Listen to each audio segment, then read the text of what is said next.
Konnichiwa, watashi wa Claudia desu. Matai teorishi.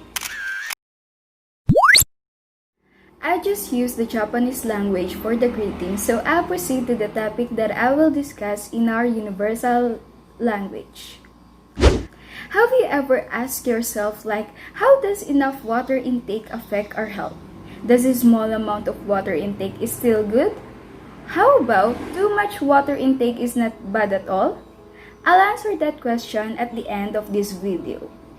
So various drinks appeared like sodas, milk teas, coffees, and many more. And water had been replaced by these kind of drinks, where most of the people love to drink a bottle of it than a glass of water. So let me ask you, are you having a right intake of water every day, or you just let yourself to be dehydrated and just hydrate it from those popular cold drinks? This is not a big issue about health, but it really had a great impact to someone who will not be responsible in right intake of water every day. So this is the question. Why do we need a right intake of water in our body? So water is super important for good health, and it really helps with everything.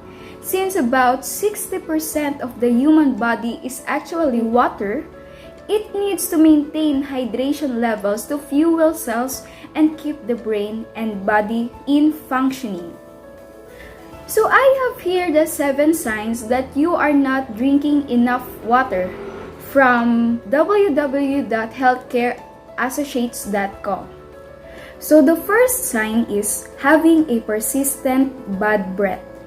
So water is essential for saliva production, and it helps to rinse away bacteria so you can maintain a healthy teeth and gums. So not having an enough intake of water will lessen your saliva production, and it will cause you to be thirsty and feel so dehydrated. It also contributes on having a bad breath due to the bacteria built upon the tongue, teeth, and gums that was not washed away. But if you practice a good oral hygiene yet continue suffering from chronic bad breath, it's possible that you may not be drinking enough water. Second sign is having a fatigue. Not drinking enough water can cause an overall fluid loss in the body, where it causes you to experience periods of fatigue and low energy as your body tries to function without enough water. Due to the fluid loss, it leads into a decrease of blood volume that puts excess pressure on the heart to deliver oxygen and nutrients to the organs, including the muscles. If you're having a quality night's sleep and still have a constant feeling of being sluggish and tired, this is where you need to boost your water intake. Third sign is having a frequent illness. So water helps flush toxins, waste, and bacteria from the body to fight disease and infection, as well as strengthens your immune system so you become sick less frequently. If it seems as though you're always getting sick, you may need to start drinking more water to keep your body free of toxins and functioning at an optimal level. Since lack of water also causes fatigue, you may tend to be less physically active, and that is another risk factor for weakened immunity. Fourth sign is having a constipation. So water promotes good digestion and regular bowel movements by keeping your stool soft and moving it easily through the digestive tract.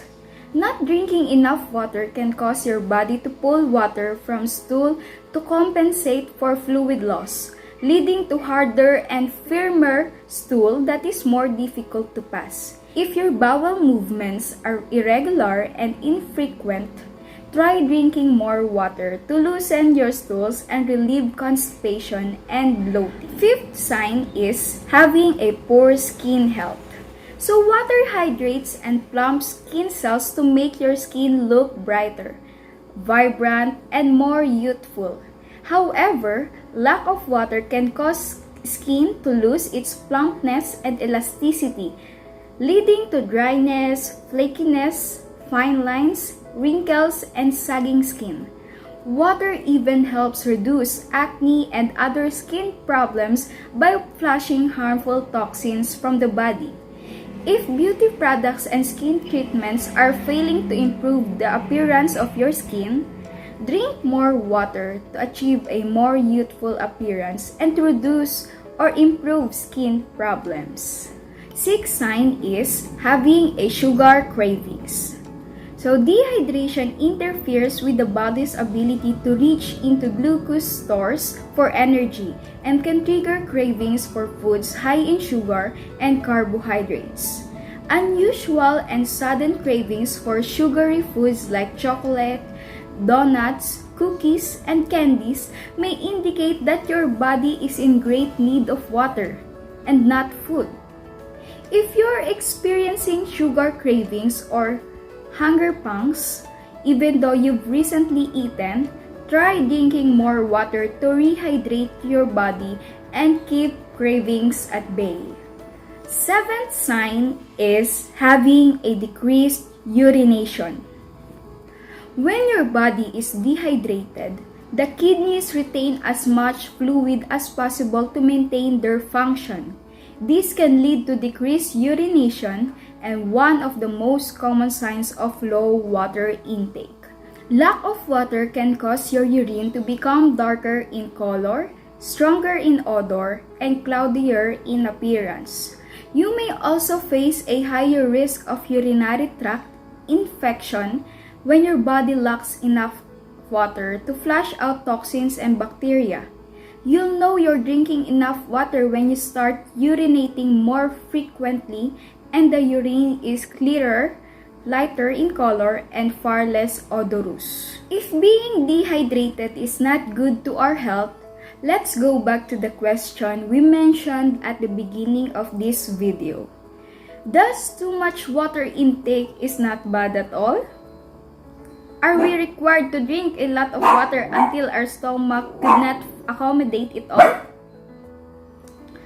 So according to medicalnewstoday.com, drinking too much water causes a water intoxication because the excess water dilutes sodium in the blood and causes fluids to move inside cells, causing them to swell. The symptoms of water intoxication can include confusion, disorientation, nausea, and vomiting. In rare cases, water intoxication can cause swelling in the brain and become fatal. Drinking too much water can increase the pressure inside the skull, and this can cause various symptoms and in severe cases become fatal. Water intoxication most commonly affects people participating in sporting events or endurance training, or people who have various mental health conditions. As I read from healthline.com, the 8 glasses of water rule is a good start, but the proper amount of water intake really varies. So the Institute of Medicine or IOM recommends that men should drink at least 101 ounces of water per day, which is a little under 13 cups. They say women should drink at least 74 ounces, which is a little over 9 cups. While in children, the recommendations for kids have a lot to do with age. Girls and boys between 4 and 8 years old should drink 40 ounces per day or 5 cups. This amount increases to 56 to 64 ounces or 7 to 8 cups by ages 9 to 13 years.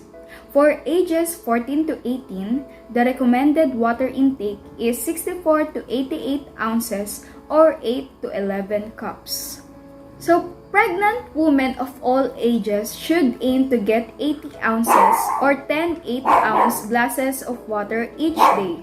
Breastfeeding women may need to up their total water intake to 104 ounces or 13 cups.